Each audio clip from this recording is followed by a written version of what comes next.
ओम शांति।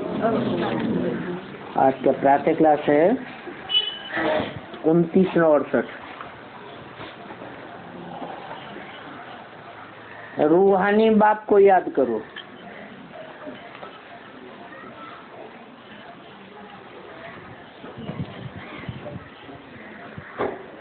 क्यों बोला?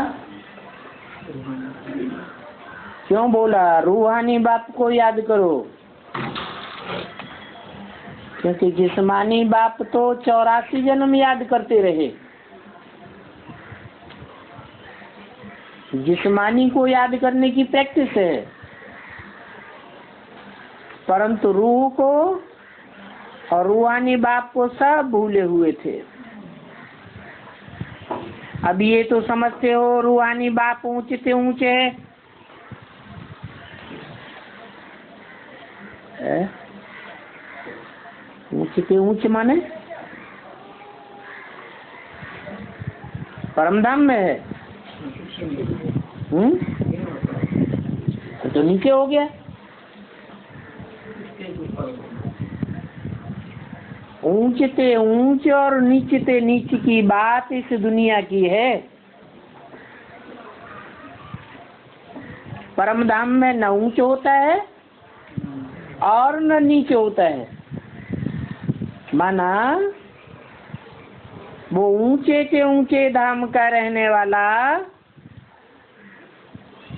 जब इस साकार सृष्टि पर आता है तो साकार मुकर्रर रथ में प्रवेश करके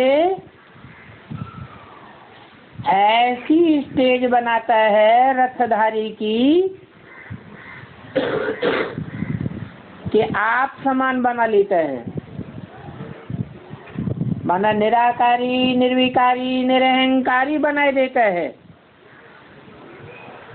उस लास्ट स्टेज का गायन है ऊंचे से ऊंचे बाप।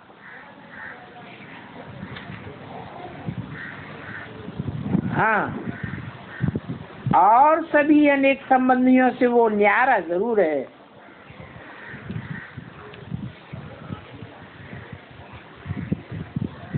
जो भी संबंधी होते हैं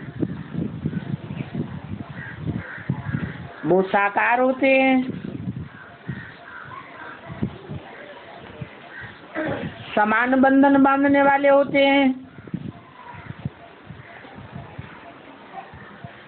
और वो नीचे से नीचे भी पार्ट बजाते हैं।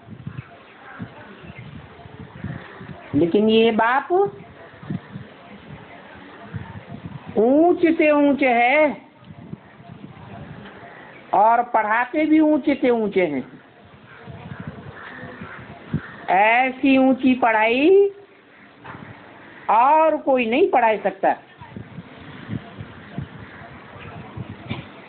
ऊंचे से ऊंचे बाप है तो वर्षा भी ऊंचे से ऊंचा देता होगा। ऊंचे से ऊंचा वर्षा कौन सा है जो कोई बाप नहीं देता?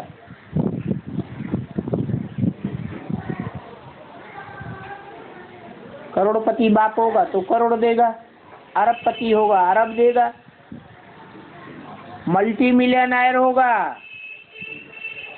तो ढेर की ढेर मिले बच्चे को दे देगा। लेकिन वो सब उसके मुकाबले नीचे बाप साबित होते हैं। क्यों? क्योंकि कोई भी धर्म पिता अपने फॉलोअर्स को सारे विश्व की बादशाही नहीं दे सका। कितना भी महत्वाकांक्षी बच्चा हो, लेकिन सारे विश्व के ऊपर विजय प्राप्त कोई नहीं प्राप्त कर सका।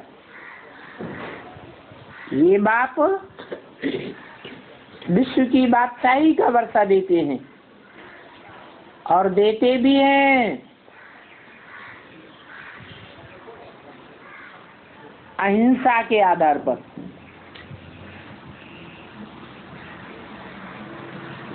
हिंसा सिखा करके वर्षा नहीं देते। जैसे और हुए हैं बड़े बड़े महत्वाकांक्षी, हिटलर है, नेपोलियन, मुसोलिनी, कितनी महत्वाकांक्षा थी कि सारे विश्व के ऊपर हम राज्य करें, परंतु उन्होंने रास्ता गलत अपनाया, हिंसा का रास्ता अपनाया, इसलिए सारे विश्व के ऊपर विजय प्राप्त नहीं कर सके। और ये बाप हमें डबल अहिंसा सिखाते हैं, ऐसी अहिंसा जिससे हम सारे विश्व के ऊपर बादशाही प्राप्त कर लेते। ऐसे बाप के सामने तुम बच्चे बैठते हो,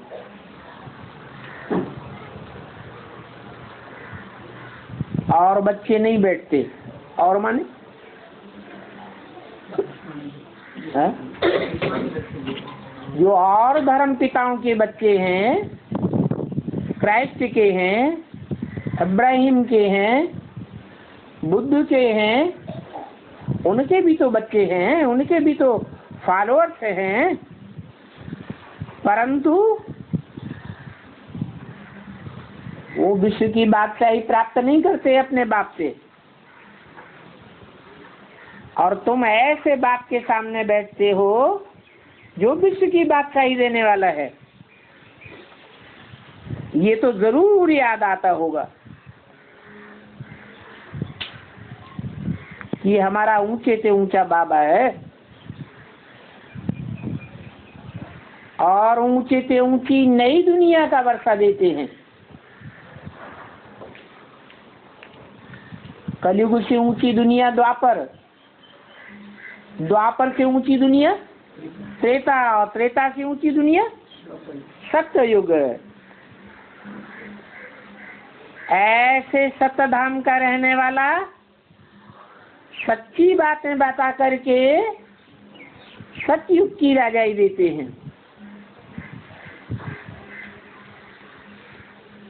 बच्चा भी बनाते हैं, फिर खुद ही बैठ बच्चे को पढ़ाते हैं, बाप भी बनते हैं और फिर टीचर भी बन जाते हैं, और फिर घर भी ले जाते हैं आप समान बनाकर।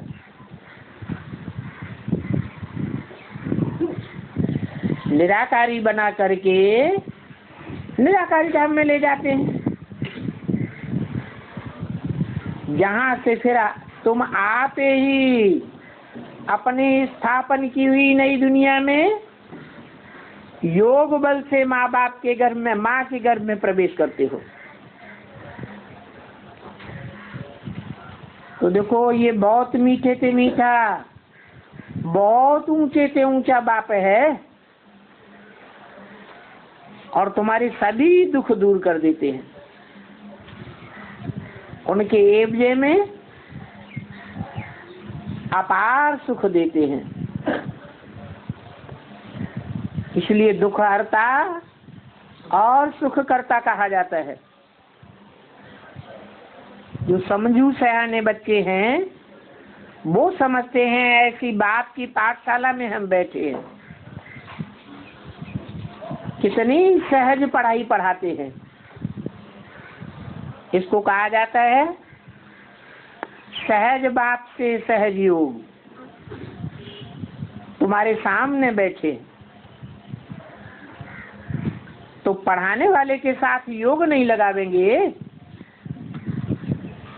तुम्हारी आत्मा ही पढ़ती है इन आर्गन्स के द्वारा, और सुनती भी तुम्हारी आत्मा है कानों के द्वारा, और बाप भी इसके द्वारा समझाते हैं। कौन सा आर्गन है जिसके द्वारा समझाते हैं? मुख, तो सतमुख कहा जाता है, सन्मुख, मुख द्वारा समझाते हैं ना।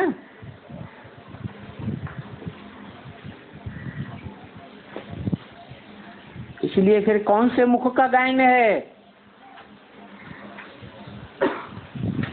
जिस मुख के द्वारा सारी दुनिया समझ जाती है।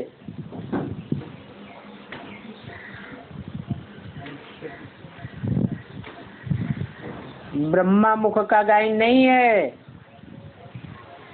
उस मुख से ब्रह्मा कुमार कुमारियां सुनते होंगे, प्रजापिता के द्वारा भी समझते होंगे, लेकिन सारी दुनिया उस मुख के द्वारा समझ जाए ऐसा गायन नहीं है। वो मुख कौन सा है जो ऊंची से ऊंची स्टेज में स्थापन किया जाता है?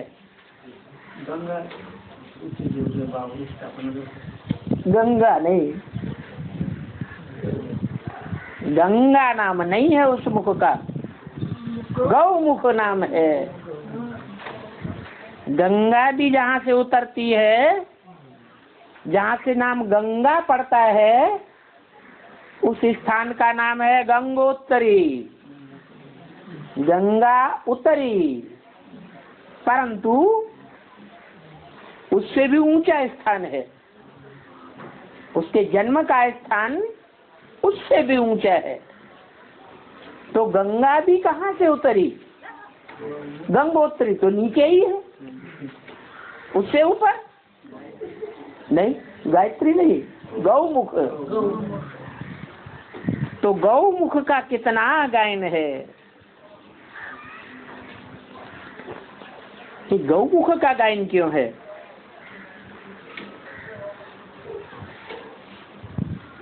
मुख लेते हैं ज्ञान सुनाने के लिए, तो क्या गौमुख में आते हैं? गौमुख में आते हैं या बैल मुख में आते हैं? है? है? शिव बाप किस मुख में आते हैं? बैल में आते हैं। यादगार में अपने यहाँ जो पहली कांग्रेस गवर्नमेंट बनी थी, तो 2 बैलों की जोड़ी प्रसिद्ध थी।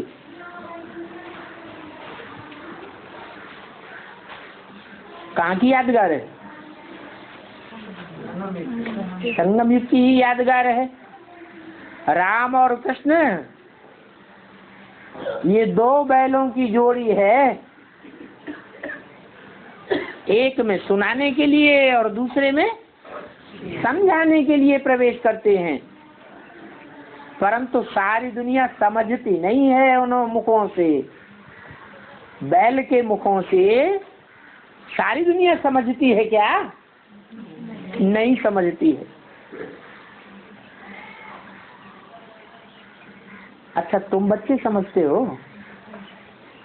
हा? समझते हैं? पक्का निश्चय हो जाता है? फिर माया हिलाए तो नहीं पाती है? हिलाती तो है। अभी तो फाइनल पेपर भी नहीं हुआ है, तो माया हिलाई देती है। तो सफलता कब मिलती है? जो सारी दुनिया समझ जाए, तब ही सफलता मिलती है, जब गौमुख से वो ज्ञान निकलता है। इसलिए बाबा कहते हैं कि कन्याओं माताओं के मुख से ज्ञान सुनना अच्छा लगता है। क्यों अच्छा लगता है? जिस बात में सफलता हो वो ही बात अच्छी लगती है। सफलता ना हो, असफलता हो जाए, तो अच्छे होते हुए भी कोई अच्छी नहीं कहेगा। इसलिए बोला, देखो गौमुख का कितना गायन है। इसमें प्रवेश कर फिर इस माता द्वारा बच्चों को एडॉप्ट करते हैं।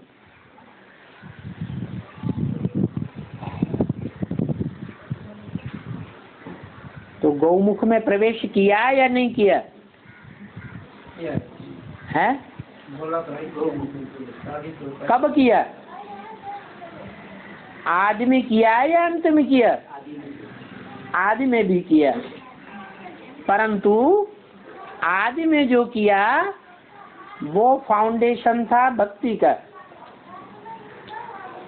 और अंत में जब ज्ञान गंगा तैयार होके निकलती है तो ज्ञान का फाउंडेशन पड़ जाता है। ज्ञान को पंथ, कृपाण को धारा। जैसे तलवार एक बार हो जाता है तो खेल खलास हो जाता है, ऐसे ही ये तलवार की धार हो जाती है। इसलिए कब माता का रूप भी बच्चों को दिखाई पड़ता है।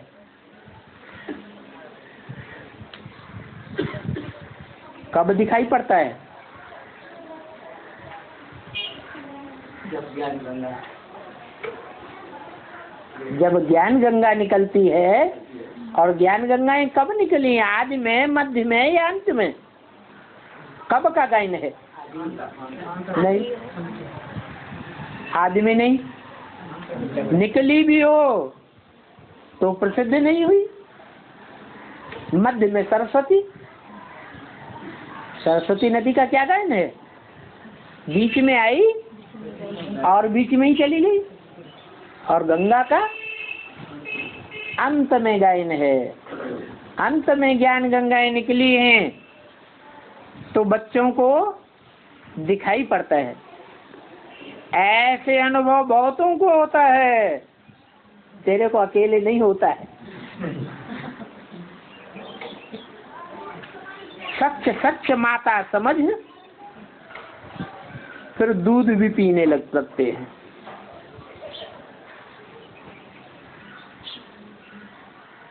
इतना भावना में आ जाते हैं, परंतु ये सभी साक्षात्कार की बात है। ये ईश्वर की युक्ति कही जाती है। क्या है? जो भावना है, युक्ति है, और कोई का भी ऐसा गायन नहीं है। एक ही परमपिता परमात्मा का ये चित्र है और चरित्र भी है। क्या क्या चित्र है और क्या चरित्र है? कि माता भी बनते हैं और पिता भी बनते हैं। गायन भी है, त्वमेव माता च पिता त्वमेव। तो भविष्य में विष्णु अथवा लक्ष्मी नारायण का साक्षात्कार भी करेंगे। एम ऑब्जेक्ट दिखाने के लिए बच्चों को साक्षात्कार कराया जाता है। तुम बच्चों को भी समझाते हैं ये तुम्हारा एम ऑब्जेक्ट है। क्या हमारा एम ऑब्जेक्ट क्या है? माता पिता समान बनना। माता लक्ष्मी और पिता नारायण। तो साक्षात्कार कराए देते हैं कि फिर से तुमको ये बनना है। तो बताओ पुनर्जन्म कब से शुरू होता है?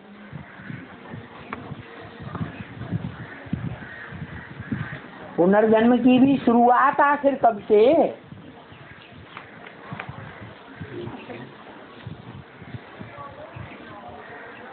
अरे शुरुआत तभी तो होगी। सृष्टि आदि तो होती नहीं, सृष्टि तो अनादि है।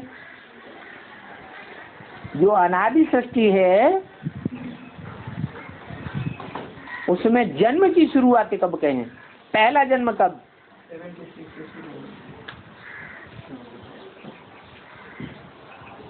कहेंगे पहला जन्म 76 में माता पिता का तो है, लेकिन पुनर्जन्म तो नहीं है। पुनर्जन्म कब से कहें? नहीं, 76 तो पहला जन्म हुआ। पुनः माने दोबारा। पुनः जन्म, दोनों शब्द मिलाए तो क्या हुआ? पुनर्जन्म। तो पुनः जन्म कब हुआ?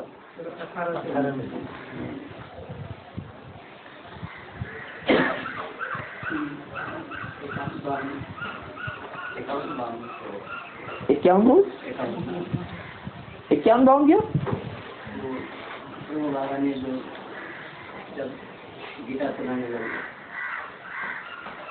नहीं, ज्ञान गीता तो पहले से ही चलती थी, कराची से मुरली निकलती चली आई है, तो ज्ञान गीता तो तभी से है।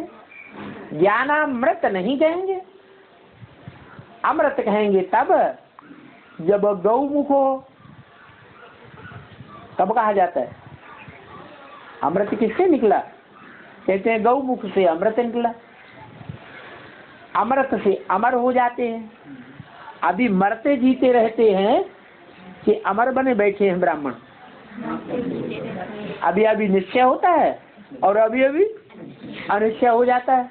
अनिश्चय हो गया तो मर गए, निश्चय हो जाए तो जिंदा हुए। तो गौ के मुख से निकला हुआ अमृत मिलना है अभी नहीं मिल रहा है। हाँ, वो भी टाइम आएगा कि गौ के मुख से निकला हुआ अमृत हम पिएंगे। जैसे गंगा जल को पीते हैं तो भक्त लोग क्या समझते हैं? अमृत जल है।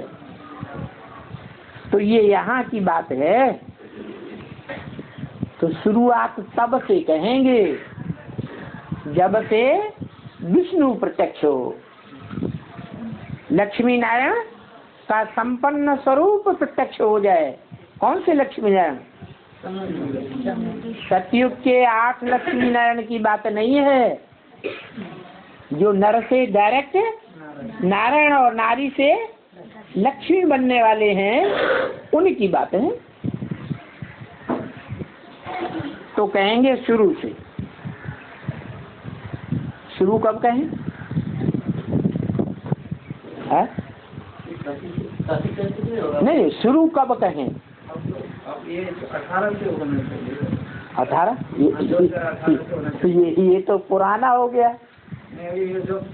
जैसे हम 2018 कहेंगे, ये पुराना है या नया है? ये संबत पुराना है या नया है? ये तो पुराने को नया कैसे कह देंगे? नया कहेंगे तो संबत भी नया हो जाएगा। उसका नाम देंगे संबत 111। तो कहेंगे शुरू से। तुम बच्चों ने पुनर्जन्म लिया है तो तुमको स्मृति आई है स्मृति कि विक्रमी संबत कौन सा है? क्या? 2 संबत हुए ना। एक तो हुआ विक्रमी संबत, द्वापर के आदि से, जब से विक्रम शुरू हुए है, और एक है विक्रम संबत। विक्रमों के ऊपर जीत पहली। तो स्मृति आई, हर बात की तुमको स्मृति दिलाते हैं। पहले तुम सो देवता थे। सब पहले सृष्टि के आदि काल में तुम सो देवता थे।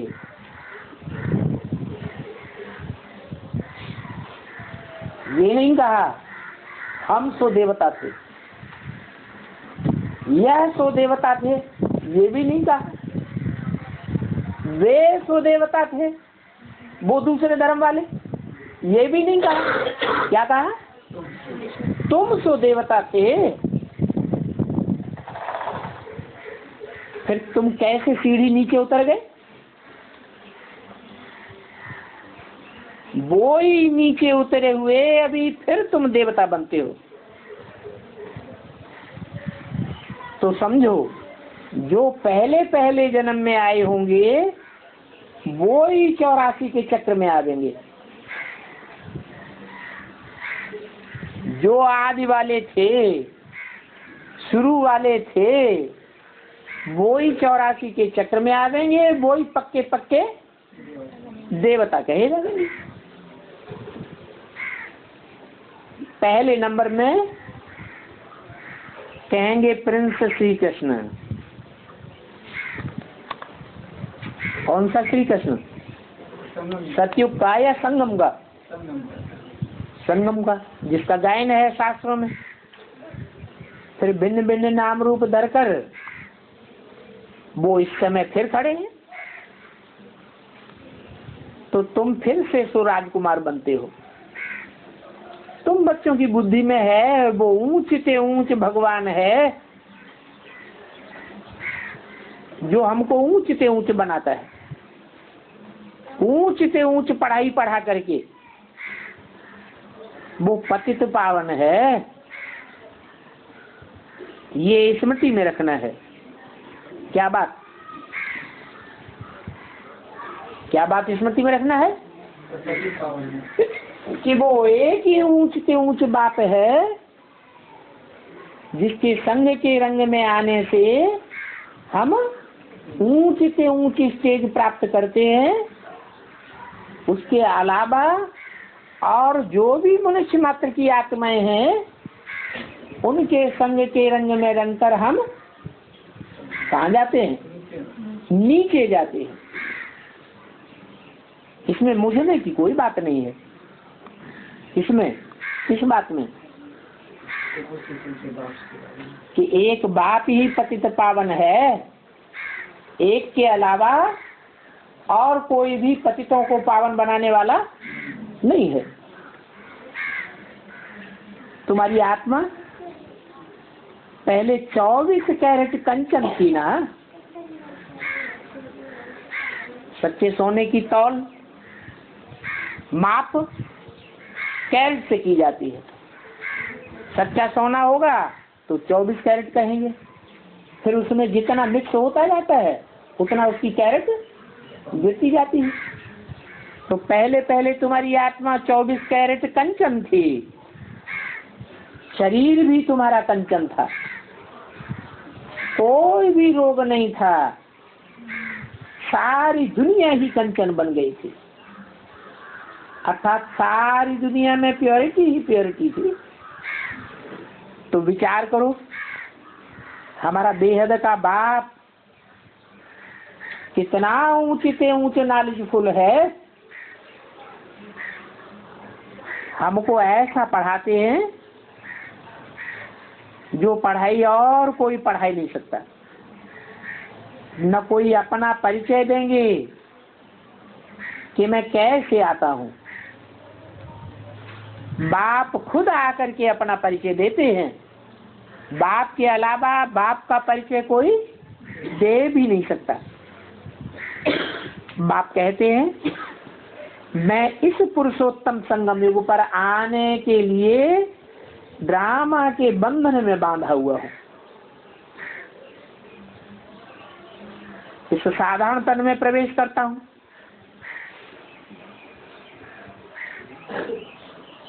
और ये साधारण तन भी बहुत जन्मों के अंत के भी अंत में मिलता है। बहुत जन्मों के अंत का जन्म होगा ही श्री कृष्ण का। इसमें मुझने की बात ही नहीं है। बच्चे जानते हैं ऊंचे से ऊंचे बाप है। वो बड़ा बाप है, बड़ा बाबा है। तो छोटा बाबा भी होगा या नहीं होगा? कौन है छोटा बाबा, कौन है बड़ा बाबा? है छोटा ब्रह्मा बाबा, वो है बड़ा बाप और ये है छोटा बाप। वो है बड़ा बाबा और ये है छोटा बाबा। कौन? छोटा बाबा ब्रह्मा बाबा हो गया। ब्रह्मा बाबा छोटा बाबा, छोटा बाबा क्यों? छोटा बाबा हो गया ना, पहले आया आदि में आया तो प्रश्न भी दो हुए। हाँ जी। कृष्ण और सती एक के बारे में तो हमें पता ही नहीं था। किसके बारे में? के बारे में सब हाँ? सतयुग में कृष्ण होता है आदि में, ये हम गाते तो थे, कीर्तन करते हैं तो गाते हैं ना, हे कृष्ण नारायण वासुदेव, वही नारायण वही कृष्ण। और नारायण कौन से युग में? कहते हैं सतयुग में नारायण का राज्य था। तो सतयुग में नारायण भी और सतयुग में कृष्ण भी। लेकिन ये बात बुद्धि में नहीं बैठी, क्योंकि शास्त्रों में अगड़म बगड़म कर दिया, कृष्ण को ले गए द्वापर युग में, तो बुद्धि में से बात खिसक जाती है। अभी सही सही बात बाप बतलाते हैं कि न तो मैं द्वापर के अंत में आता हूँ कृष्ण बनकर, ये झूठी बात है। कृष्ण वाली आत्मा वास्तव में सतयुग के आदि में जन्म लेती है, और वो कृष्ण वाली आत्मा ही संगम युग में कोई मुकर्रर रथ में प्रवेश करके संगम युगी कृष्ण का पार्ट बजाती है। परंतु गायन आत्मा का होता है या शरीरधारी का होता है? आत्मा के लिए नहीं कहते हैं, शरीर के लिए कहते हैं। आत्मा का नाम तो सिर्फ शिव का ही है, बाकी जो आत्माएं हैं उनका तो अपना शरीर होता है और शरीर का नाम पड़ता है। तो श्री कृष्ण के रूप में पार्ट बजाने वाले भी डबल हो गए। कौन कौन? सतयुग का कृष्ण और संगम युग का कृष्ण। तो देखो, उनमें एक हो गया रचयिता और एक हो गई रचना। कौन सा कृष्ण हुआ रचयिता और कौन सा कृष्ण हुई रचना? रचना पहले या रचयिता पहले? रचयिता पहले, रचना बाद में। तो कौन सा रचयिता? संगम युग में जो कृष्ण है शरीरधारी है या निराकारी? शरीरधारी है। तो संगम युग में जो कृष्ण है वो हुआ रचयिता, जो नर से नारायण कहा जाता है, और सतयुग में उससे जो पैदा होगा वो हुई रचना,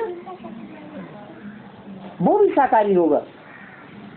लेकिन रचना है, रचना बाद में होती है, रचयिता पहले होता है। तो देखो, ये रचयिता और रचना का परिचय देते हैं।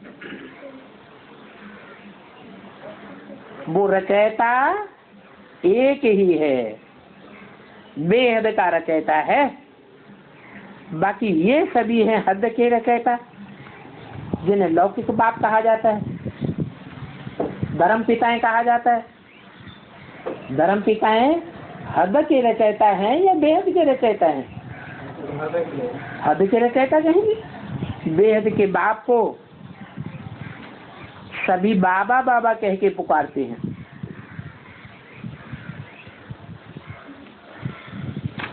ऊंच से ऊंच,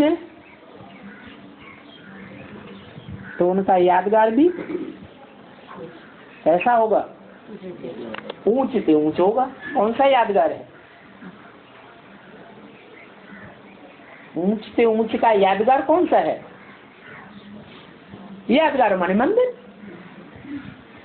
कौन सा मंदिर है जो ऊंच से ऊंच कहा जाता है?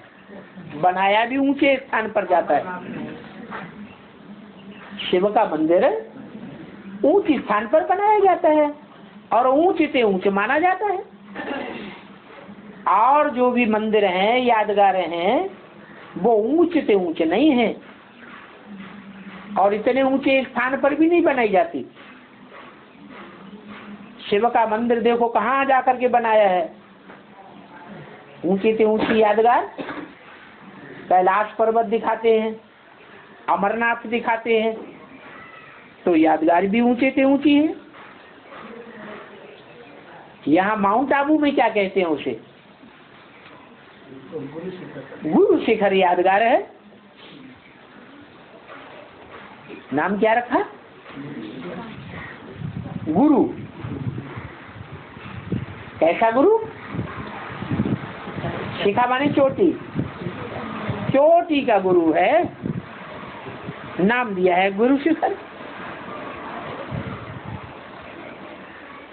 यहाँ तपस्या करते हैं और वहां सूक्ष्म वतन में बैठ के दिखाए।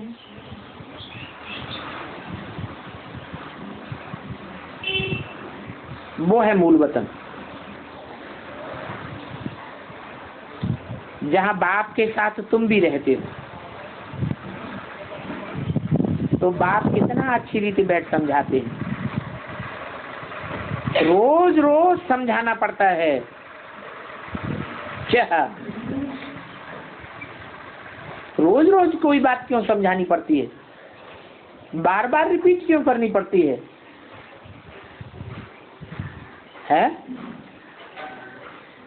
एक ही बात को बार बार रिपीट क्यों करते हैं कि मैं तुम्हारा ऊंचे से ऊंचे बाप हूँ, मैं तुम्हारा ऊंचे से ऊंचे बाप हूँ।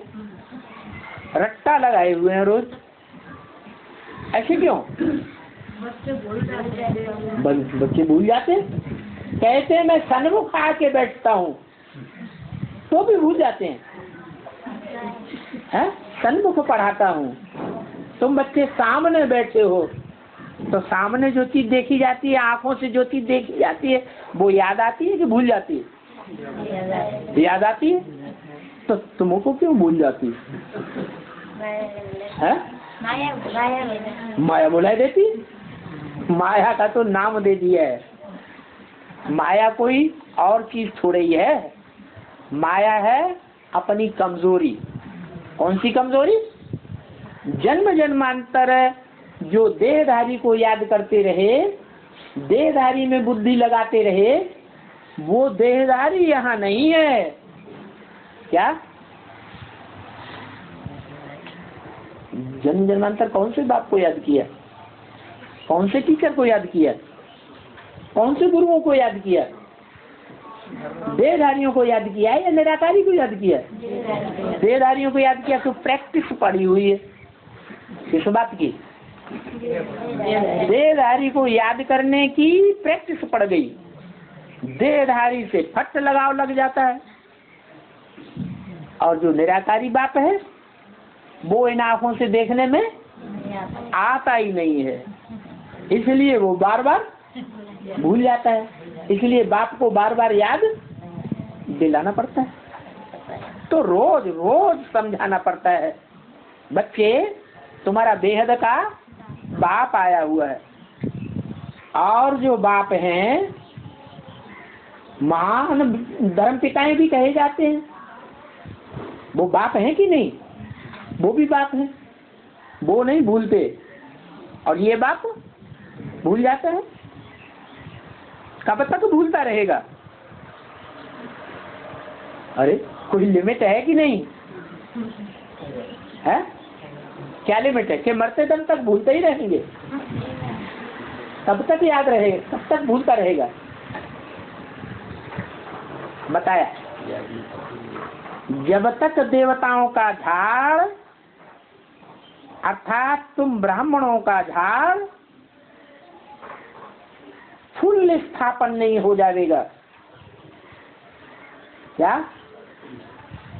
पूरा झाड़ जब तुम ब्राह्मणों का स्थापन हो जाएगा, स्थापना का काम पूरा हो जाएगा, तब तक तुमको समझाते ही रहेंगे और तुम भूलते ही रहेंगे।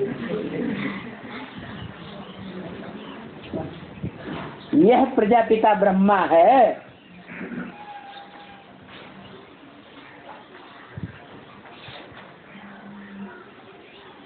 ये याद क्यों दिलाया? यह प्रजापिता ब्रह्मा है। यह कहती किसी तरफ इशारा किया?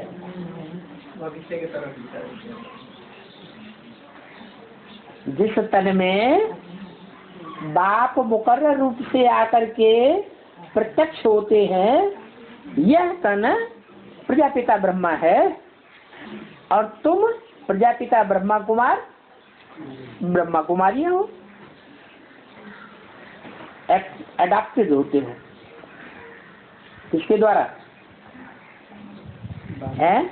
नहीं, बाप एडॉप्ट करने वाला है, लेकिन जिसके द्वारा एडॉप्ट होते हैं नहीं, बाप जब बच्चे को एडॉप्ट करता है तो क्या करता है? किसी बच्चे को लेता है और किसकी गोद में देता है? माँ की गोद में रख देता है, उसको कहते हैं एडॉप्शन। तो तुम प्रजापिता ब्रह्मा कुमार कुमारियां हो, एडॉप्टेड माता से होते हो। क्या तुम्हारा ये दिव्य जन्म है? तुम गर्भ से जन्म नहीं लेते हो, तुम बच्चों को बाप गोद लेते हैं माता के द्वारा। पहले बच्चे साक्षात्कार भी करते थे, फिर वो साक्षात्कार कराना बंद कर दिया क्योंकि लोग जादू समझ रहे थे। अब यहाँ जादू आदि की तो कोई बात है नहीं कि नजर बांध देंगे, जादू कर देंगे। बाप कहते हैं नथिंग न्यू, ये कोई नई बातें नहीं है। हूबहू कल पहले मिसल जो होता आया है वो ही होता रहेगा। बाप तो एकदम निष्फुरना रहते हैं। हर 5-4 वर्ष के बाद मैं आता हूँ, इतना ऊंचे से ऊंचा बड़ा बाबा जरूर इतनी बड़ी जागीर देंगे। तुमको विश्व का मालिक बनाने की युक्ति बताते हैं। उस बाप से ऊंचा कोई भी नहीं है। कौन बोल रहा है? किसके तन में बोल रहा है? ब्रह्मा बाबा के तन में शिव बाप बोल रहा है। तो बोलने वाला जो शिव बाप है वो ये क्यों नहीं कहता कि मुझ बाप से ऊंचा कोई नहीं है? ये क्यों कहता है उस बाप से ऊंचा कोई नहीं है? उस कह के दूर क्यों कर दिया? ब्रह्मा के तन में ही बोल रहा था, बाजू में क्यों बैठा? बाद में बना सुप्रीम सोल जो ब्रह्मा में प्रवेश था वो अपने लिए नहीं कहता कि मैं ऊंच से ऊंच हूं। जो ऊंच बनेगा वो नीचे भी बनेगा। वो ना ऊंच बनता है ना नीचे बनता है, वो तो सदा एक रस है।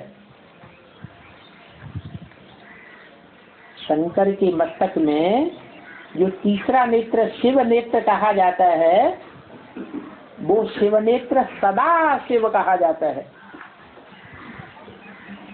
वो न कल्याणकारी है न अकल्याणकारी है, वो तो सदैव एक रस ही है। ऊंच और नीच का पार्ट बजाने वाला कौन है?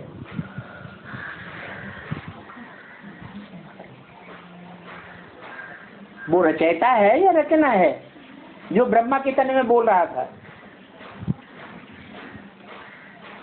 अरे वो रचयिता है, वो नई दुनिया रचता है। शरीर भी खत्म हो गया, ब्रह्मा का शरीर रह गया कि खत्म हो गया? तो रचयिता कैसे हुआ? न रचना है ना रचयिता है। हाँ, ब्रह्मा को रचना कहेंगे, लेकिन वो ब्रह्मा भी उसकी यादगार शास्त्रों में नहीं है, उसकी मूर्ति भी नहीं बनती।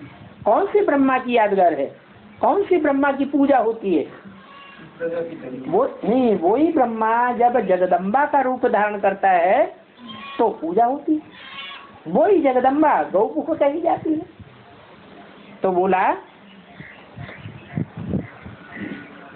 बाप कहते हैं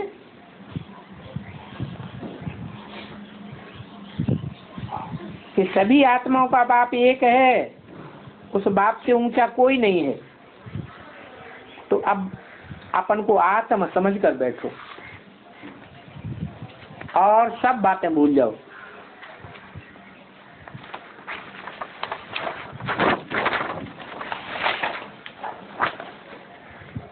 बेहद का बाप आकर बेहद का वर्षा देते हैं। 29 और 68 वाणी का दूसरा पेज। आधा कल्प तुम सुख में रहते हो, उसको कहेंगे दिन, और आधा कल्प तुम ठोकरें खाते रहते हो। ठोकरें खाते हैं तो सुख कहेंगे या दुख कहेंगे? दुख कहेंगे। जब तुम दिन में होते हो तो तुम धक्का नहीं खाते हो। क्या कोई संबंधी से धक्का नहीं खाते हो, कोई गुरु से धक्का नहीं खाते हो, कोई तीर्थों में धक्के नहीं खाते हो। धक्का खाना माना धोखा खाना। धोखेबाज क्या करते हैं? जो धोखेबाज होते हैं वो क्या करते हैं? धोखा दे देते हैं ना। जब धोखा दे देते हैं, जिसको धोखा मिलता है वो कहता हमने धक्का खाया, फालतू धक्का खाया। न धक्का खाते न धोखा खाते तो अच्छा था। तो दिन में तुम धक्का नहीं खाते हो, धोखा नहीं खाते हो, और रात में तुम धक्के पर धक्के खाते रहते हो। अब धक्का दिन में नहीं खाया जाता है, रात में खाया जाता है। क्यों? क्यों धक्का खाया जाता है? क्यों धोखा खाते हैं? क्योंकि पहचान नहीं पाते हैं तो धोखा खाते हैं। तो भक्ति मार्ग में धक्के खाने पड़ते हैं। तुम बच्चों को कितनी खुशी होनी चाहिए इस बात की। अरे तुम बच्चों को कितनी खुशी होनी चाहिए इस बात की खुशी। क्या दूसरी बात सही मिल गई? मिल गई? नहीं मिल गई तो किस बात की खुशी? हाँ, अब हम धक्का खाने से धोखा खाने से बच गए। धोखा खाने से बच गए। अगर सभी बच गए तो फिर विष्णु पार्टी कहाँ से उठ के खड़ी हो गई, और विष्णु पार्टी में गुरु बन के कहाँ से बैठ गए? धक्का खा रहे हैं कि नहीं खा रहे हैं? हैं? धक्का खा रहे हैं तो बच कहाँ गए? सब नहीं खा रहा है। सब नहीं खा रहा है, कैसे बचेगा? अच्छा, जो नहीं खा रहे हैं वो कल नहीं खाएंगे, माया उनको धक्का नहीं खिलाएगी, इसकी क्या गारंटी है? गारंटी है? हैं? गारंटी तो नहीं है। तो फिर खुशी तो बेकार हो गई। बाबा तो पूछ रहे हैं तुम बच्चों को कितनी खुशी होनी चाहिए कि हम धक्का खाने से बच गए। ये खुशी की बात नहीं है, हैं? खुशी की बात है। फिर इधर ये भी कहते कोई गारंटी नहीं है। नहीं, कुछ बच्चे तो बाबा की नजर में ऐसे हैं जो धक्का खाने से बच गए। अब कौन है ये अभी पूरा पता नहीं पड़ा है। तो तुम बच्चों को कितनी खुशी होनी चाहिए कि ऊंच से ऊंच शिव बाबा, जिसको भक्ति मार्ग में हम 2500 साल पुकारते आए, वो आकर के हमको मिला है। पुकारते आए दुख हरो सुख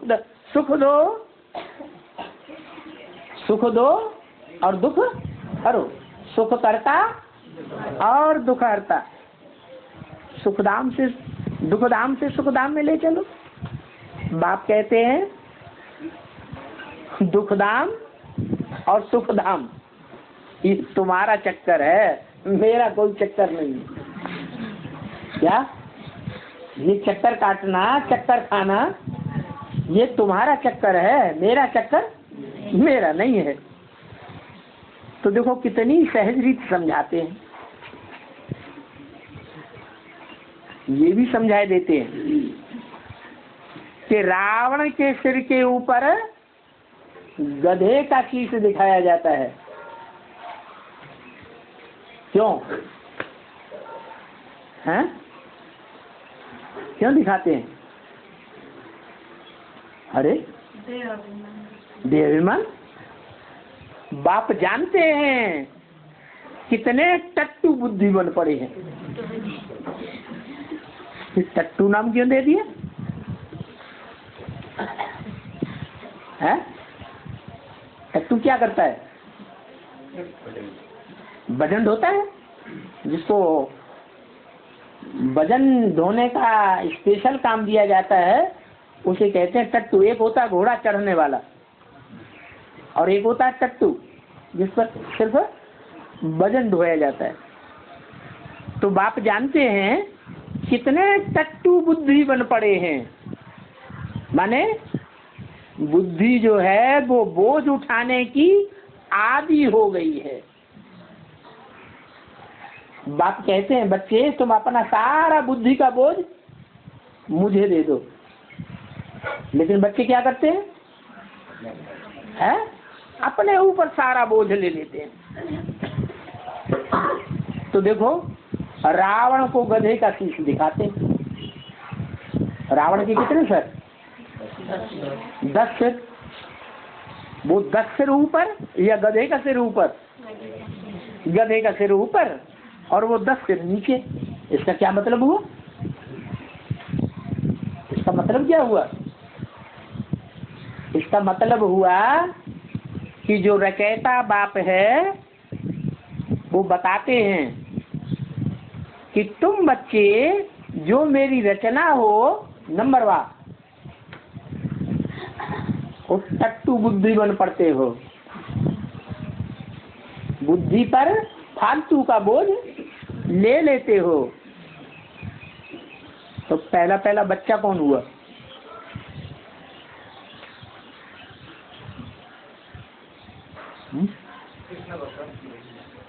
फिर भगवान। वो बच्चा भी है और भगवान भी है। बच्चा माने रचना।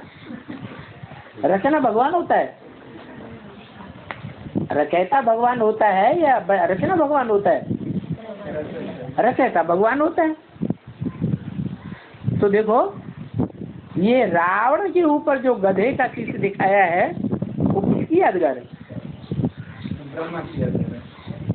पहला बच्चा कौन हुआ? षष्ठी का पहला पत्ता कौन है? उसको तो गधा नहीं कहेंगे। वो तो 16 कला संपूर्ण सर्वगुण संपन्न 16 सर्वगुण संपन्न संपूर्ण अहिंसक मर्यादा पुरुषोत्तम कहा जाता है। उसको गधा कहेंगे? है? जो 84 जन्म लेने वाले बच्चे हैं षष्ठी में, उन बच्चों में पहला नंबर है, पहला पत्ता है। रचना पत्ता है, पत्ता रचना कहा जाता है, बीज बाप कहा जाता है। हाँ, तो पहला जो पत्ता है उसको गधा कहेंगे? उसको गधा कहेंगे या ये कहेंगे कि वो पहला पत्ता आखिरी जन्म में आकर क्या बन जाता है? गधा बन जाता है। जो 10 सिर दिखाए गए हैं रावण के, 10 धर्म के 10 पिता, धर्म पिताएं हैं ना, उन धर्म पिताओं के ऊपर भी कंट्रोल करने वाला बन जाता है। क्या? काम क्रोध लोभ मोह अहंकार, पृथ्वी जल वायु अग्नि आकाश, ये 10 विकार और प्रकृति के 5 तत्व, 5 विकार और 5 तत्व, ये 10 मिलकर के रावण के 10 शीश बने। और इन 10 शीशों को कंट्रोल करने वाला कौन बन जाता है? अरे गधा माने देह अभिमान। जो देह अभिमान है वो 5 विकारों को पैदा करता है और उस देह अभिमान के कारण ही जो 5 तत्व हैं वो तामसी बन जाते हैं। अगर देहभान ना हो, आत्माभिमानी हम बन जाएं तो 5 तत्व कैसे बन जाएंगे? सतो प्रधान बन जाएगी। सतयुग में 5 तत्व सतो प्रधान क्यों होते हैं? क्योंकि आत्मा सतो प्रधान होती है और यहाँ आत्मा तमो प्रधान है, तो 5 तत्व भी तमो प्रधान है। लेकिन इन 5 तत्वों को और आत्मा को जो तमो प्रधान बने पड़े हैं, इनको चलाने वाला कौन है? इनका मूल कौन है? इनकी जड़ कौन है? देह अभिमान। देह अभिमान। देह अभिमान। तो कड़े से कड़ा जो विकार हुआ वो क्या हुआ? देह अभिमान। काम क्रोध लोभ मोह अहंकार इतने कड़े नहीं हैं, इनसे भी जास्ती देह अभिमान बहुत कड़ा है। देखो कितना समझाते हैं, गीता का भगवान कृष्ण नहीं है, और जिसको समझाते हैं, जिसके लिए ये समझाया जाता है, वो ही लंबा टाइम लगाता है, ये दूसरे बच्चे लंबा टाइम लगाते हैं। देर में किसकी बुद्धि में बैठता है?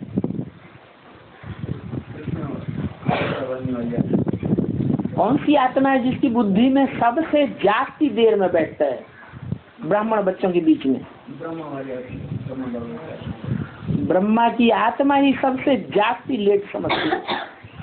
ये गीता का भगवान शिव शंकर भोलेनाथ है, कृष्ण नहीं है। अर्थात मैं नहीं हूँ, मेरा बाप जो मुझे सतयुग में जन्म देने वाला है वो गीता का भगवान है, सदैव नहीं। तब जब निराकार शिव ज्योति बिंदु उसमें प्रवेश करता है तब गीता का भगवान है। लेकिन वो आत्मा समझे क्या बैठी है? अभी भी समझे बैठी है। इतना एडवांस नॉलेज ले रही है, फिर भी गुलजार दादी ने इस आधार पर प्रवेश करती है। क्या समझ करके? अपन को गीता का भगवान समझती है, इसलिए गुलजार दादी में अभी भी प्रवेश करती है और पढ़ाई जाकर के पढ़ाती है। उन बच्चों को अपना बच्चा समझती है। जब तक वो आत्मा पूरा न समझे तब तक और ब्राह्मण बच्चे भी पूरा समझ नहीं सकते। एक के पतित बनने से सब पतित बनते हैं और एक के पावन बनने से सब पावन बन जाते हैं। तो पढ़ाई किसके लिए खास चल रही है? जो सृष्टि का पहला पत्ता है उस पत्ते के लिए पहली पढ़ाई खास चल रही है। बोला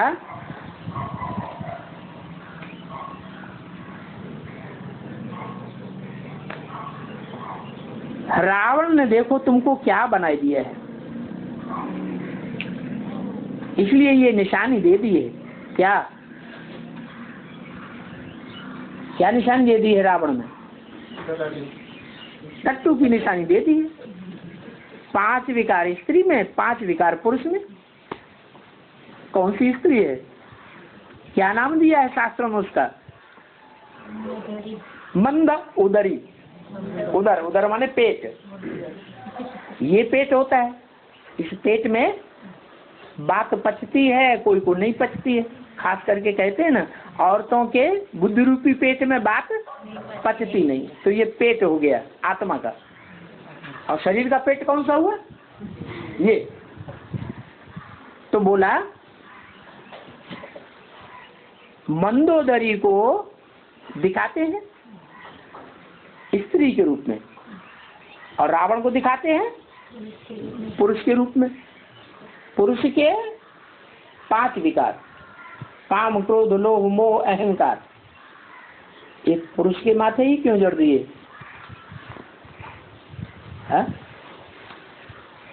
क्या स्त्रियों में काम क्रोध लोभ मोह अहंकार नहीं होते?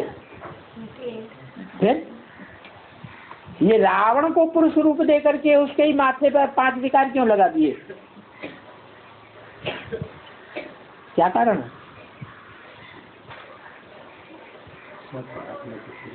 नहीं, स्त्रियों में देह अभिमान ज्यादा होता है और पुरुषों में विकार जास्ती होते हैं। विकारों में काम विकार जास्ती होता है। स्त्री चोला ज्यादा सुंदर होता है या पुरुष चोला ज्यादा सुंदर होता है? स्त्री चोला ज्यादा सुंदर होता है। तो वो देहभान का सुंदरता वो भूलती नहीं है। इसलिए स्त्री को दिखाते हैं 5 तत्व, पृथ्वी, जल, वायु, अग्नि, आकाश। है ना, 5 तत्वों की सुंदरता होती है। दुनिया में लोग इतना घूमने जाते हैं चारों तरफ, घूम घूम के क्या देखते हैं? आत्मा को देखते हैं,